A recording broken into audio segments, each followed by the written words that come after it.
Hello, and welcome to Queer Abbey, the weekly chat show that is performed, recorded, and produced by yours truly. Oh my god, I just kicked one of my lights. Oh my god, Popper. Let me model my little outfit for you. This is the 55th episode of Queer Abbey, and I am graduated, and I look cute. Woo! You see all this?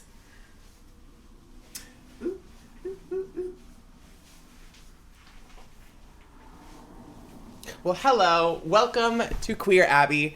I took a week off because I needed it. And I have been up to a bunch of stuff this week, including signing a lease for a new apartment. So get excited to see a new backdrop for the next episode, or maybe you'll see one more in this apartment. But yeah, I spent all week scouring the internet looking for things that are in my budget.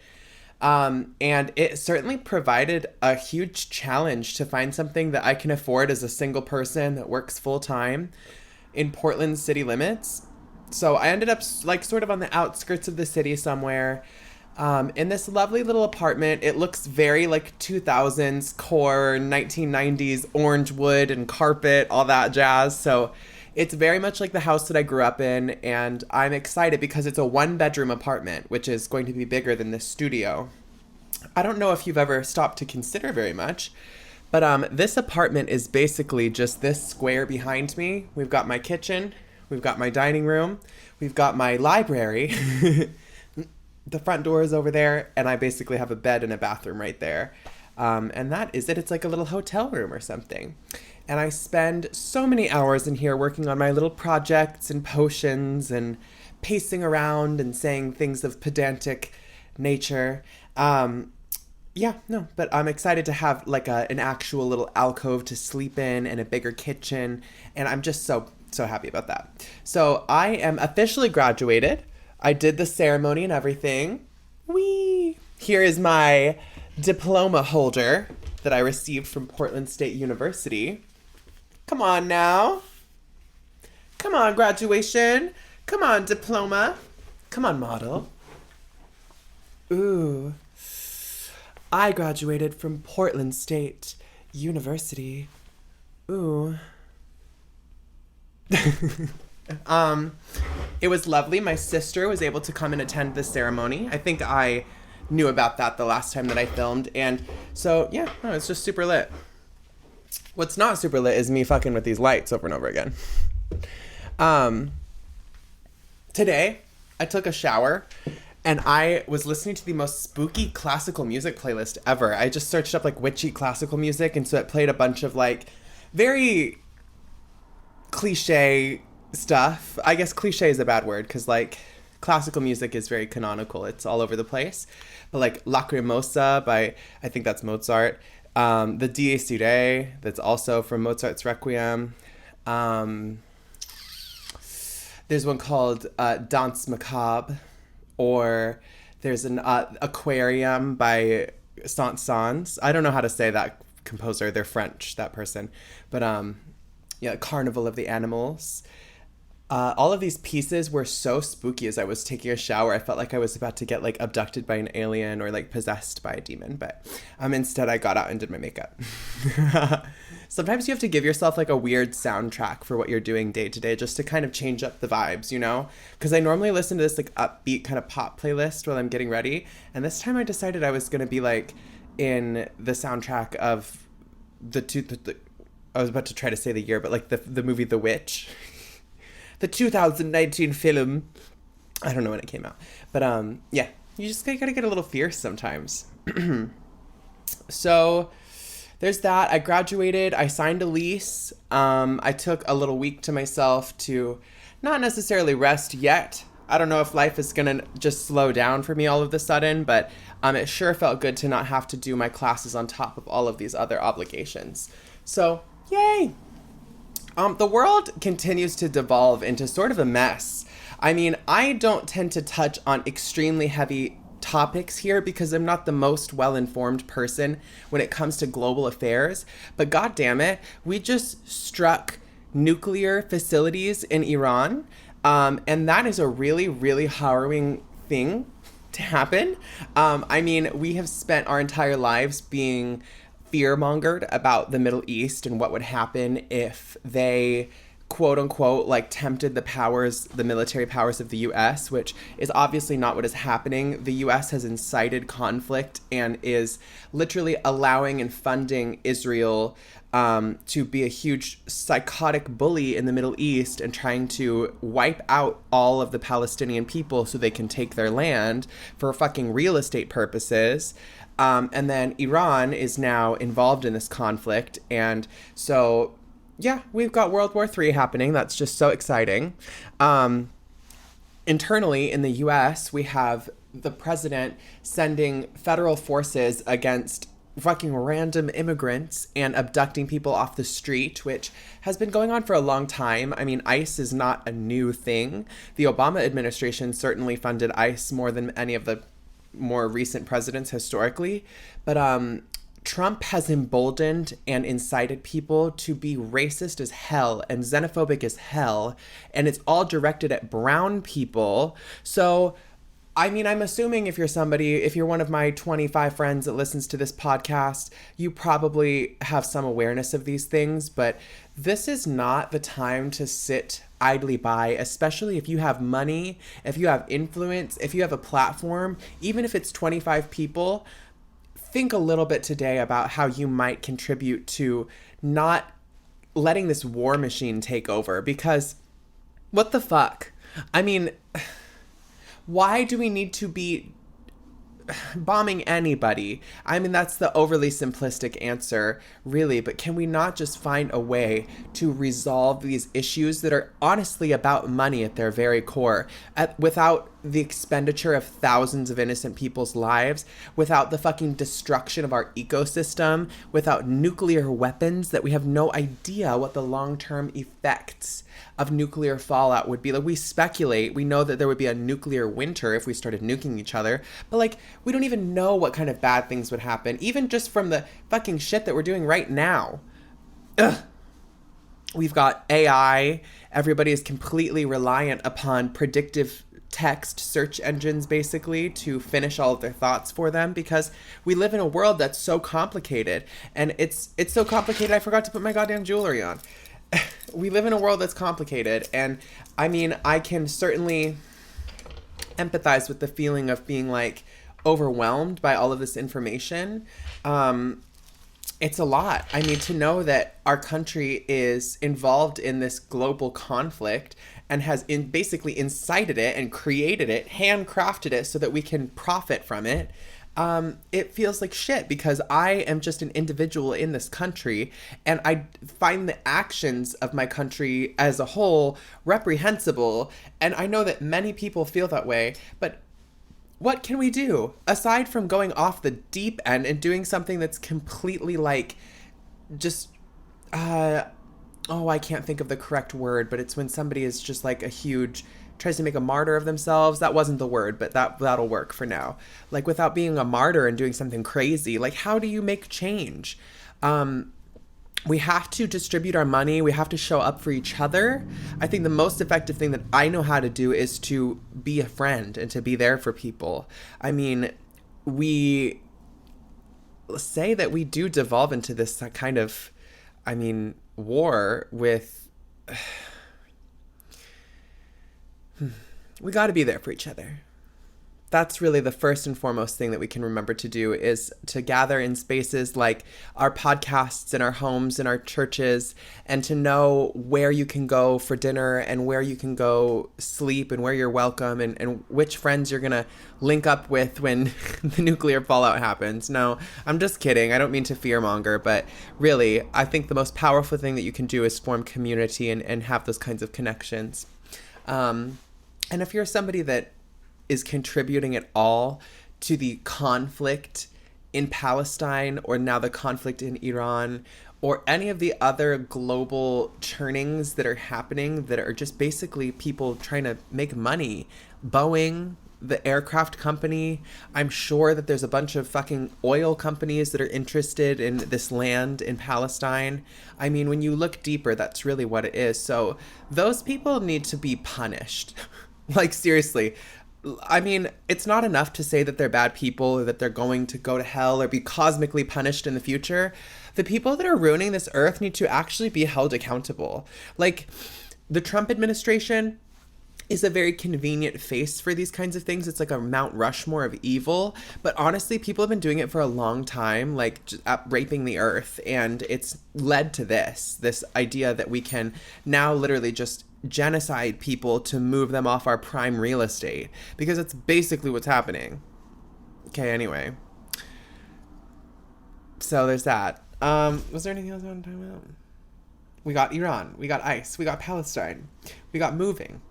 I'm going to move to a more positive note before we go to the advice section for this week, which is that I went to a benefit show on this when was this? Saturday, yesterday. And it was just a couple hours long. I went to this place called the Craven Gravy Social Club, which is both a small venue, it's a recording studio. I think they do a lot of cool stuff. It's just this very versatile space that can be rented. I didn't get a chance to meet the folks that run the space, but I was invited to this event by the folks from the Cabin Project, who were featured on the last episode of Queer Abbey. Not the one before this, but the one before that. And they have become some lovely friends and acquaintances of mine. They sort of headlined the show, and there was a few people that opened up. And they raised $1,500 for Smirk, which is an organization that is local to Portland, and they provide resources and outreach to youth, people who are under 25-ish years of age that are LGBT, and they're providing things like resources and education to trans and LGBT youth in the Portland area, which is so important. Those are the kinds of things that we can be doing right now to strengthen our community, to put money into the pockets of the people that need it the most, and to show up at these events in support of these ideas that we can help each other out, right? Because organizations like Smirk facilitate people getting the things that they need to survive and live happy lives so that they don't ultimately crash and burn and meet their demise, you know? That rhymed. And it's really important that we think about it ahead of time before we get into whatever crazy stuff happens in the future, you know? I hate to say it like that. Yikes. But I've been stockpiling my hormones so that I have more than a year's supply if I wanted to continue to transition, and it was illegal for me to do so, or I wasn't able to obtain those hormones. And I hate that I have to be survival minded like that and think, okay, well, when the government makes it illegal for me to do this thing that I think is medically necessary, then this is how I'll handle it. Like, come on, girl, the government should be on my side. That's the point. The government isn't this entity all by itself. It's people, and people are supposed to be on the side of other people, but unfortunately they're not. They're on the side of their best interest and their wallet. So whatever. With that little bit of a ranty introduction to this episode, I am going to move on to the advice section, and after that, stay tuned for a really, really good musical spotlight from Allegra Heart, which I am very excited to share with you. All right, moving on.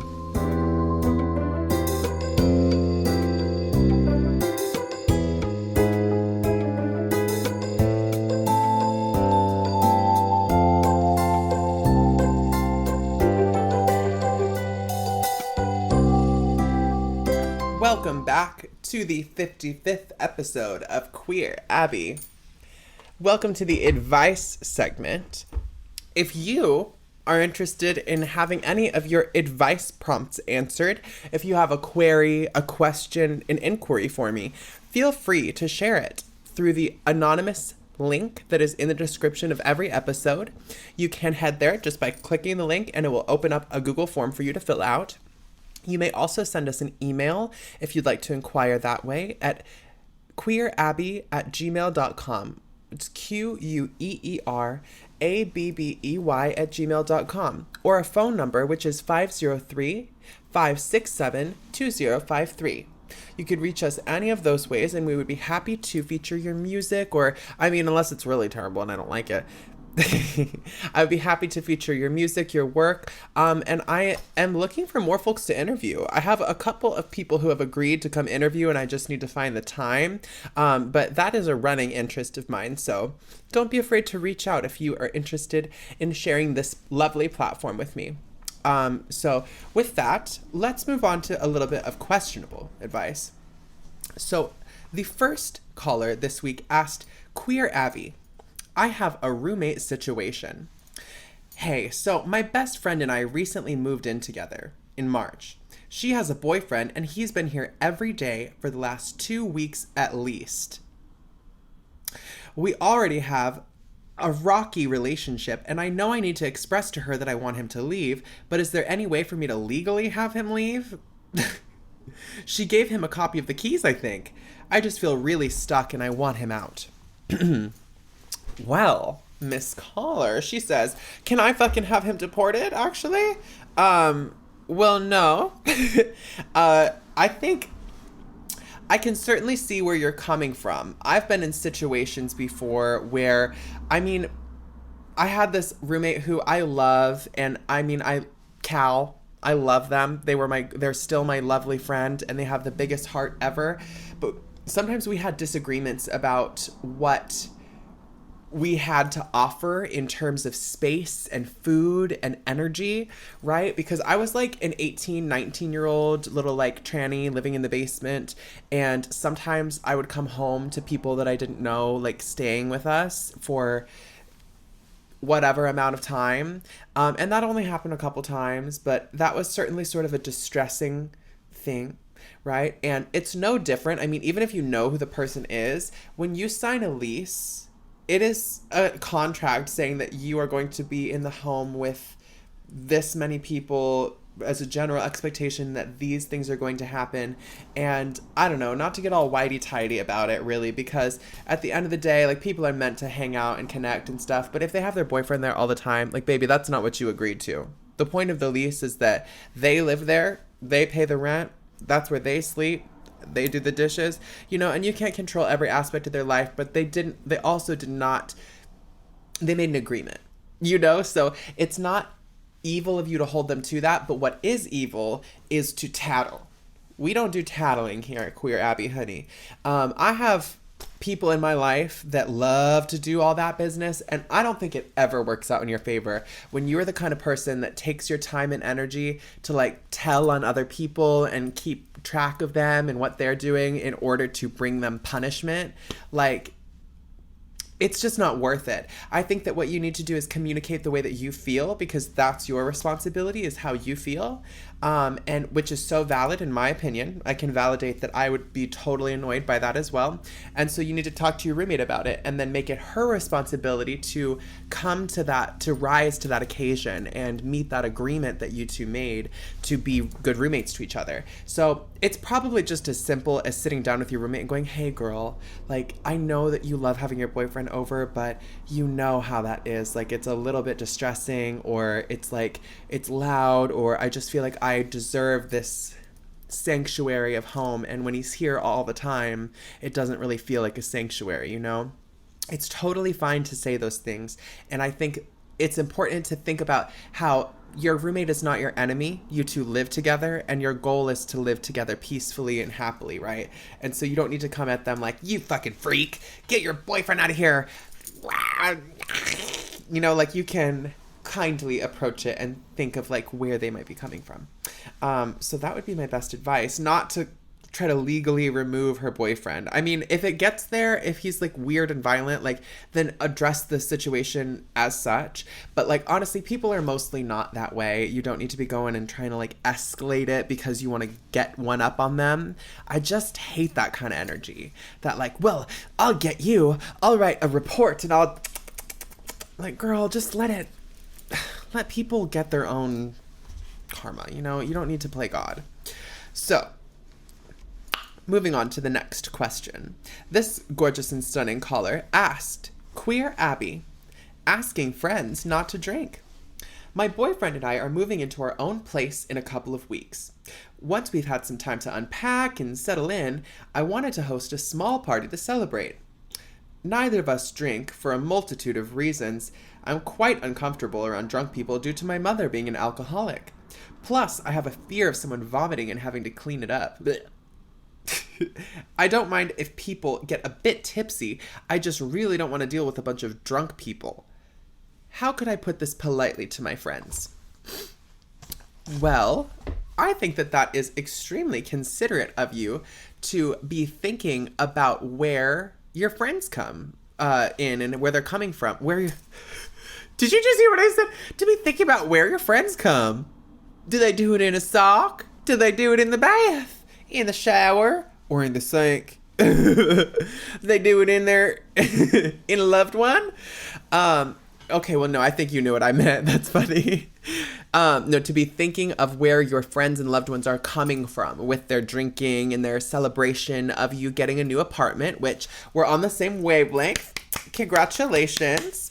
And I don't know, similarly to the last caller, I would say that you need to respect yourself and know that, girl, it's okay to not want people to get drunk as hell at your celebration in your home. There is nothing wrong with setting a boundary. And in fact, you don't even need to make it like a huge apology, right? Like, oh my God, I'm sorry that everybody can't drink. Like, girl, maybe that's not even their expectation. Maybe they knew that because they know you, that they're going to come over and just have a nice snack and you're going to have a lovely dinner and maybe have a glass of wine with dinner. But your house isn't the kind of house where everybody comes and gets all crazy like that. And that's fine, babe. You're allowed to be who you are. And it's fine. You know, you don't need to apologize or like act like you're lacking something because that's who you are. You're not somebody who drinks very much. And to bend over backwards and go against the things that you believe in and the things that are correct for you, it's not going to foster good friendships or bring more connection into your home. So why would you do that? You know, I think as a Cancer, I'm very much about the energy of the home. My apartment is like my altar.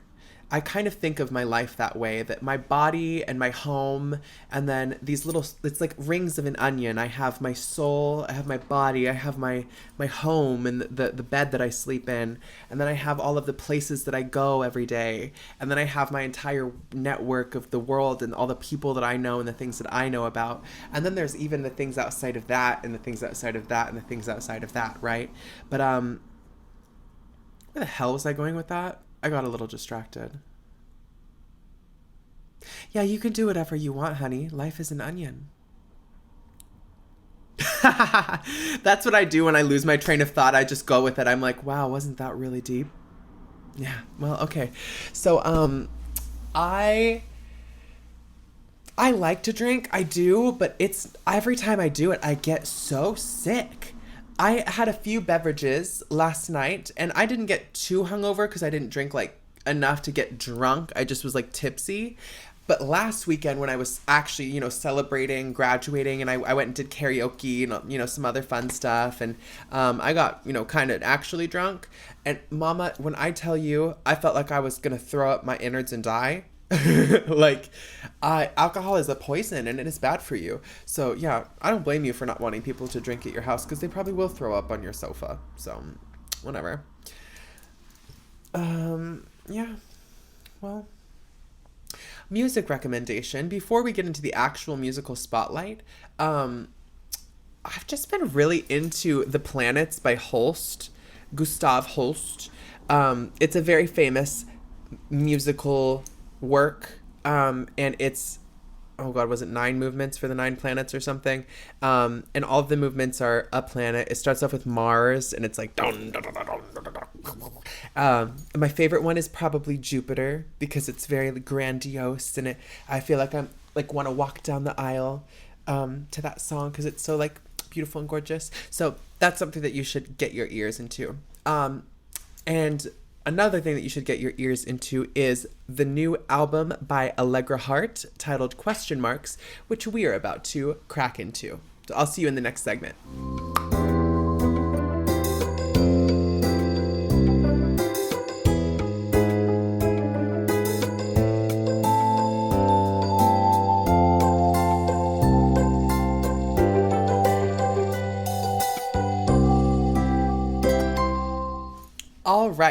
Welcome to the final segment of Queer Abbey and the most fun one, which is the musical spotlight. I am thrilled to share with you this week the work of Allegra Heart, who is a local songwriter who bounces between Portland and California, a Pacific Northwest doll. Allegra is a very talented individual who is a multi-instrumentalist, a producer, a singer, obviously, a songwriter, and just a very kind person who I had the privilege of meeting at the songwriter meetup that I've discussed a couple times on this podcast. I went a few weeks ago, and I met a bunch of really cool folks who are involved in the local music scene, and Allegra was one of them. They were just in the precipice of releasing this album called Question Marks when I had met them, which has now come out. So we are going to be listening to Dude, What the Hell Is Your Problem?, which is one of my favorite tracks. But honestly, the entire EP is really, really, really cool. So without too much further ado, their music pretty much speaks for itself. It's very kind of sardonic, it's very indie, it's gay, it's cheeky, it's a little bit funny, and it's very, very sonically just entrenching. It's beautiful, and I think that they do a lot of world building, like with their concepts and their songwriting, and so get into the world of Dude, What the Hell Is Your Problem?, which is very much this sort of just candid statement to your face. So get ready, babe. This is Dude, What the Hell Is Your Problem? From the album Question Marks by Allegra Heart.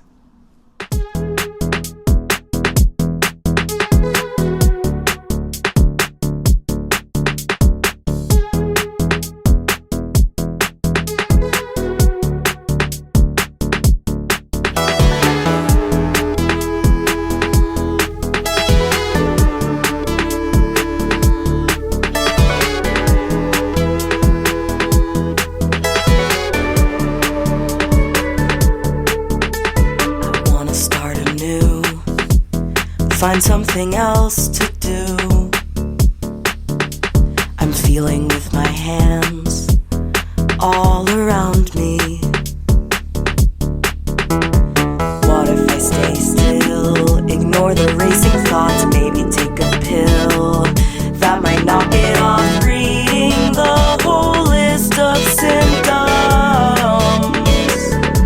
And they say, what the hell is your problem? You're acting like life's such a bitch and there's nobody you can call on. Dude, what the hell is your problem? Stop lining up your grievances in perfect little columns. Dude, what the hell is your problem? Dude, what the hell is your problem? Dude, what the hell is your problem? Dude!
All right, y'all.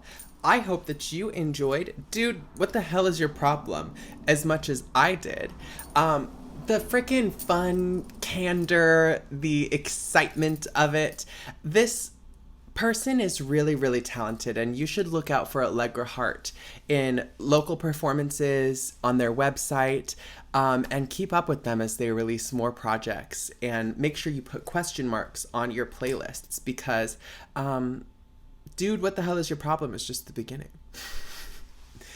I am always so excited when I meet people that make music, and then I'm doubly excited when I listen to their music and I like it, because it's like, what the hell? I have this like insight to meeting this person and what they're like, and then for them to have this creative world that I get to enjoy is so amazing, because yeah, it feels like my life has become this mural of all of these really fantastic artists and experiences and people, and you never know how expansive people's inner world is until you ask, right? Because Allegra has this entire universe in their mind, and these songs that come out of them, that they're able to do so much work, and they have all of these skills to produce it out of their mind. But how would you ever know otherwise that people have these fucking expansive thoughts? It's just crazy how we can connect like that and share these things through our art, and especially through music. It really is the idiom and the magic of music. So, yeah, thank you for joining me as we discover people's awesome artwork and music, and as I look very hot and sexy on this podcast. Ooh, I'm giving kind of like Melania, is that evil to say? Like Republican woman, like couture right now, with my like kind of smoky eye, glossy nude lip. I look like I could be married to a Republican. Like my name may be Svetlana Yekaterina Petrovna Zamolochikova. Yekaterina Petrovna Zamolochikova. But your dad just calls me Katya. The big red scare with the long blonde hair always keep him coming back for more. You're a basic ass hoe and it's your time to go, so bitch, let me show you the door. It's me who's getting late, and I'm always getting paid, the only high-class Russian whore. Yekaterina Petrovna Zamolochikova. Lenin in the streets, Dostoevsky in the sheets, baby. Are you ready for this Cold War? Alright, bye. See you next week.